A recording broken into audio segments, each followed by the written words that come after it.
Hello everyone, FPL Raptor here and welcome back to another video on my YouTube channel. In today's video, I'll be rating your drafts and going through some of the strengths and weaknesses of that specific setup. If you're enjoying the content here on this channel, or if you're new to the channel, please do drop a like and make sure to subscribe as well. We are on the road to 80,000 subscribers, but without further ado, let's jump into it.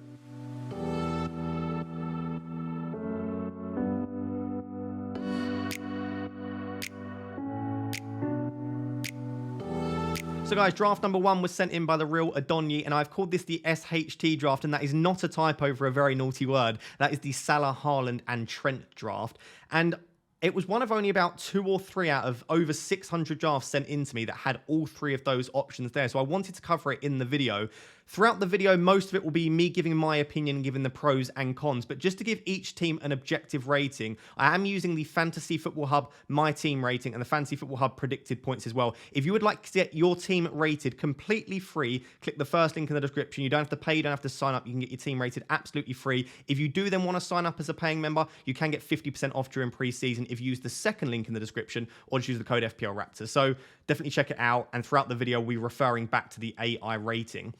I do really like the idea of getting the 3 of them in a draft. The reason I do like it is many managers, myself included, will be setting up drafts where they don't have either Salah or Trent. And in those teams, I do think there is a real absence of Liverpool. And I think Liverpool will start the season well. The fixtures are a bit of a mixed bag, but Salah and Trent are largely fixture-proof. They have such good attacking data. And I do think Liverpool improved defensively, which will help Trent too. And I feel like this new role for Trent will really benefit both Salah and Trent. Obviously, building up the midfield too could be really nice. So I look at this and I say, yeah, I really like it. And a lot of the draft still has what you would need from it. You've still got Ramsdale in goals. You've still got a really nice £5 million option. You've got an Arsenal defender. You've got a Newcastle defender. They were second for expected goals conceded. You've got Estepinian. Obviously, you've got Trent. You've got Salah, Saka, Matoma, and a Maddison in there. The 2 spots that I see that make it probably a slightly weaker, inflexible draft for me is that cheaper midfield spot. In this case, it's Enciso. And then that second striker spot, which in this case is Wissa. It doesn't really matter who you go for. I don't think there is an excellent 5.5 midfielder, and I don't think there's an excellent £6 million forward. Obviously, you could switch that around. You could even switch to a 4 at the back. Maybe go for like a 4-5-1, downgrade Wissa to a cheaper striker, and then maybe upgrade Henry and Botman, and maybe it look a little bit stronger. But I have played around with this a hell of a lot, and I don't see a particularly viable way that you get Trent, Salah, and Haaland in a draft without there being some weakness. But of course, the strength is that you get 2 of the best assets in FPL history alongside Haaland. So I really do like this draft. I would agree with Fantasy Football Hub. I think this is a 90% draft. I've definitely seen better for me.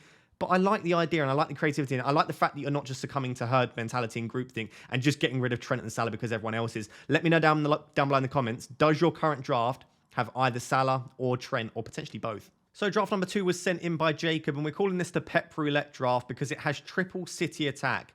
And I absolutely love this. And I'll be covering this a little bit later in the week as well. City are the best attack in the league by some distance. They will continue to be, in my opinion, the best attack in the league. Of course, it is very difficult to try and predict who will start. But if you feel like you can, and if we get early team news for game week 1 at the very least, and you can now, on a semi-regular basis, which City attackers will start, they are always going to be excellent options. And if we ever get a nailed City attacker alongside the likes of Haaland and De Bruyne, they will be in all of our teams. It's probably high risk, high reward, but it may well be worth the risk at the start of the season. You would expect that most weeks 2 of Haaland, Foden and Alvarez start. And if you change that to maybe Haaland, Foden and Grealish, then all of a sudden it maybe looks even better for expected minutes. But I really like this idea of backing the best team in the league from an attacking perspective and picking 3 of their attackers. And I feel like most people will only have Haaland. A few people will have Haaland and Foden. There will be very, very few people that have triple City attack. And as a result, if City go and put 6 or 7 goals past Burnley, which in all fairness, I don't think they will at Turf Moor. I think it will probably be 2 or 3 goals, maybe 4 that they put past them, then you are going to be laughing because even if you've got players coming off the bench, they're probably getting attacking returns. And that is often the case with City. They'll either not come off the bench at all, these attackers, or they will come off the bench and absolutely monster. And we saw it with Alvarez on quite a few occasions last season. So I'm not necessarily advocating that you definitely go for a City triple up, but I guess this is just mentioning that I don't mind triple ups at all, and I don't mind triple ups on attacks that score goals, and City are an attack that score goals. You've also got a double up on the Arsenal attack of Saka and Martinelli. And then the midfield is filled out with Rashford and Enciso. We spoke about Enciso already. I'm still not sure about him at 5.5. I feel like it's probably worth trying to find the extra million and going for something like an Mbermo or a Matoma. And this draft also has Trent in it and a really strong back line. And you can see that Reece James is first sub. We spoke about on Sunday why I like my draft at the moment because it has Reece James on the bench, which is ready for game week 3 too. So generally, I really like this team. I would maybe again agree with Fantasy Football Hub about an 87% rating, maybe slightly higher than that, because I like the ambition and I like the idea of owning attackers from City outside of Haaland. It is, of course, risky though, because in any given week, I would not be surprised to see both Foden and Alvarez benched and Haaland starting. But I think more often than not, you'll get Haaland plus one of the other two, and you'll probably be laughing a lot of the time, but you'll probably be in pain a lot of the time as well when Pep benches your players. So draft number 3, I've called the Forgotten City draft, which sounds a little bit like a sci-fi novel, but the reason for that is they've got some Forgotten City players, which is the defenders. And in a similar way to what I said in the previous draft, where City were the best attack in the Premier League last season, they were the best defence in the Premier League, according to expected goals conceded. Ederson had a few stinkers and maybe a few good finishes against them, but generally we would expect, if they can maintain that again coming into the new season, then we would expect them to keep the most clean sheets in the Premier League this year. And Stones and Ake aren't particularly expensive. I would say that Stones is the best City asset to own from a defensive perspective, regardless of the extra 0.5 that you have to spend. I think he is worth that extra money. I think the new inverted role gives him slightly higher creativity. He's pretty good from corners. And I feel like he's the most nailed City defender just because he's so good at that inverted role. And they don't really have many other options outside of the likes of like Rico Lewis to play that role. And Ake is arguably the second most now because he plays so well on the left of that back three when John Stones does invert. I would say that I like Akanji at 5 million as well. I just feel like his ball playing ability is pretty good and Pep seems to favour him over a lot of the others. So Ake, Akanji, double up with Stones.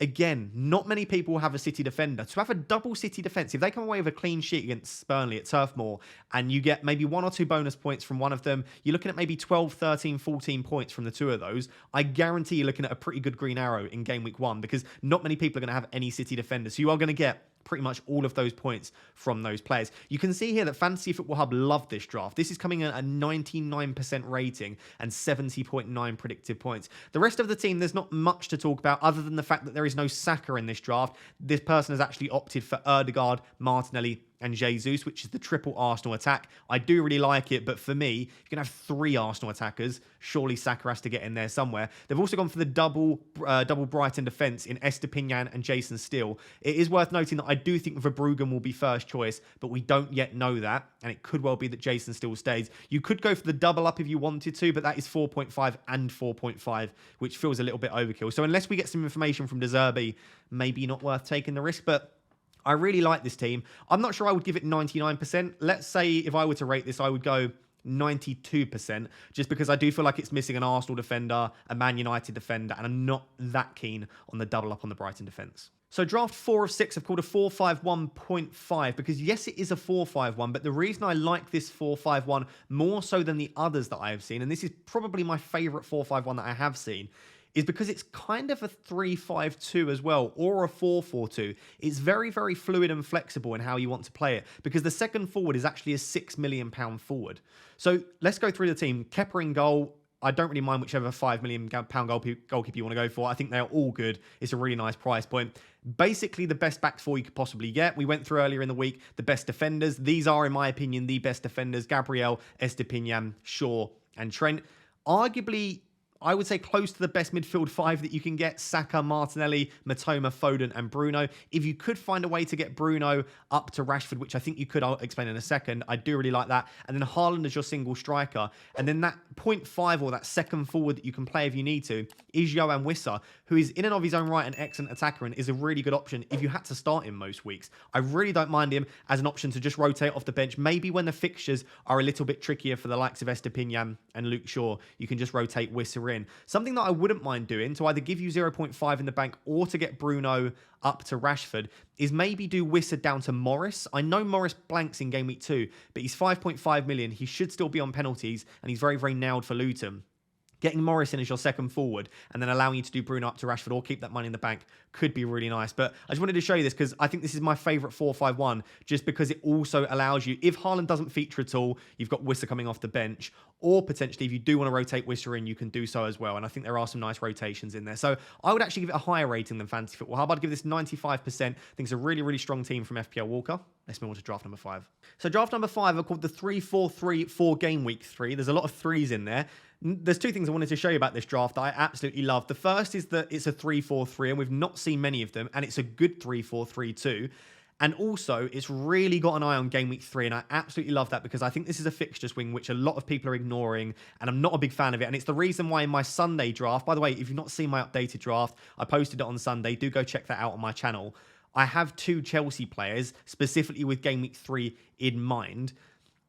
And I think a lot of people are going to struggle to get them. Even if you maybe say, I'm going to do, like I've said before, do Estepinian to James in game week 3 and maybe do, I don't know, something like Foden to Maddison in game week 4. You're booking in loads of transfers and you might not be able to make all of them. And even if you do that, you still only got 2 players from those teams. So the 3-4-3, I don't think it's the best formation, but I don't think it's terrible as well. Look at that front line. Ferguson, Haaland and Kunku. I absolutely love that. 4 strong midfielders. I'm still not sure about Mason Mount. I think there are better options, but Maddison, Saka, Foden, I like. You've got Enciso on the bench, who could be a really nice sub. If he gets enough minutes, you could end up starting him ahead of some of these players.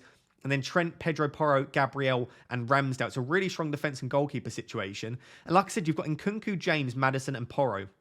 They are 4 players that I guarantee, maybe not all 4 of them necessarily, they are 4 players that will definitely be eyeing up from game week 3 and 4 onwards. So you're essentially 4 transfers ahead of everyone else. You've got a slightly unique formation here too, and some players that maybe haven't been considered by others. So I applaud the creativity. I applaud going for something slightly different. And I really do like this draft. I would have to agree that at the moment, as it is, it's probably around 86% for me. I would agree with Fantasy Football Hub. The issues that I've got with it, I'm not a massive fan of Mason Mount unless we see something during pre-season. I feel like Enciso's not gaining you that much by being on the bench. To be honest, you've already got Reece James there. I would probably drop Enciso and upgrade Mason Mount to Bruno Fernandes if you've got a little bit in the bank. If you don't, then maybe upgrade him to like a Martinelli and then drop Ramsdale maybe for someone like an Onana. So these are the things that I would do. But generally, I'm not going to tell you what to do with your team. I think it is a really nice draft. It's just to remind you once again, if you're watching this, that there are really nice fixtures. Go check them out for yourselves for Spurs and Chelsea in game week 3. And that you don't have to be in a 3-5-2 or a 4-4-2. Something like a 3-4-3 could work very well. So draft number 6 is the Threemium draft. And before I go into it, it is rated at 88% by Fantasy Football Hub, which I'm surprised at. So they rate it quite highly. And Threemium is one of those where when I was playing out pre-season content before the game even launched, one of the videos that I knew I was going to do was a Threemium draft because it's always a popular discussion. Can we get 3 premiums in? And then in the end, we probably say, no, we don't want 3 premiums. We probably want 2 premiums. But it's always something that's worth discussing in pre-season. And by the way, if you are enjoying the daily uploads and you enjoy the slightly creative content and thinking of ideas every day for stuff to upload to entertain you guys, please do subscribe to the channel and make sure to drop a like on the video as well. But it ends up that not only has Threemium not been that viable as an option, 2 premiums is quite a surprising one. Most people are going for 1 premium, so it's a complete shift from what we've seen in the past. But this is just to show you that a Threemium is possible, and the team's not even that bad. So you've got Salah, Kane, and Haaland. Those are the 3 premiums. We're not talking about Trent as a premium. We're really talking about those 3 assets there, Salah, Kane, Haaland. Outside of that, the good players, you've still got Saka in there as well. So as well as those 3 premiums, you've still got Saka. You've still got Estepinian in there. You've still got Gabriel. And you've got Saliba too. You could always switch Saliba for another player if you don't want the double Arsenal centre-backs. You've got a 4.5 in Johnston. You've got Rico Henry as a 4.5. And then you've got Pau Torres as well. And we spoke about Pau Torres and Rico Henry rotate really nicely. The only position in this team, because I think that back line is absolutely solid. I think those 3 premiums are absolutely solid. And I think Saka is brilliant. The only issue you've got is then the 2 remaining spots are 2 £5.5 million midfielders. And it means you miss out on Foden, Maddison, Sterling, Rashford, Bruno, Martinelli, Ødegaard. The list goes on and on and on. And you're stuck with 2 5.5s. Now, at the moment, there aren't that many standouts. FPL Mitrovic 1 has McNeil and Andreas at the moment. If Mitrovic, the person in discussion here, does leave, then Andreas should definitely be on penalties and probably be even more talismanic for Fulham. But how will that impact how many assists that he's able to get? But I don't mind Andreas. And McNeil is very, very safe, decent data, but maybe slightly underwhelming. So it all looks so amazing until you get to those 2 midfield spots and then you realise all the midfielders that you're missing out. I would unfortunately disagree with Fantasy Football Hub. I'd put this down at like a 75% rating, just because I think there are so many good midfielders from 6.5 to 9 million in FPL this year. And I think you are going to want so many of them throughout the season that whilst you've got 3 premiums now, I guarantee by game week 3 or 4 at the latest, you're going to end up selling one of Salah and Kane to just bulk up that midfield a bit. And then all of a sudden, your transfer's down and you're not much different to the rest of the database. So I do really like the creativity, but for me, 3 premium's not an option. 2 premium could be, but 1 premium still looks the strongest. So guys, there you have it. Those are 6 of your drafts rated by the AI and also rated by myself too. If you have enjoyed today's video, please do drop a like on the video. Make sure to subscribe as well. And then a cheeky little call out. Whilst you're watching this, I'm currently in Greece. Well, I'm actually in Kos, the Greek island. And I will be uploading lots and lots of stuff on my stories and on my Instagram too. So go check out my Instagram. I'll try and remember to throw it there in the edit so that you can see kind of what the content is on there. But it's just more everyday life stuff. And I do also talk about a little bit of FPL too. And I'm going to try and do some live streams and some giveaways and be a little bit more active on Instagram this season. So please check it out. Make sure to subscribe. But until next time, thank you very much for watching. Cheers. Bye-bye.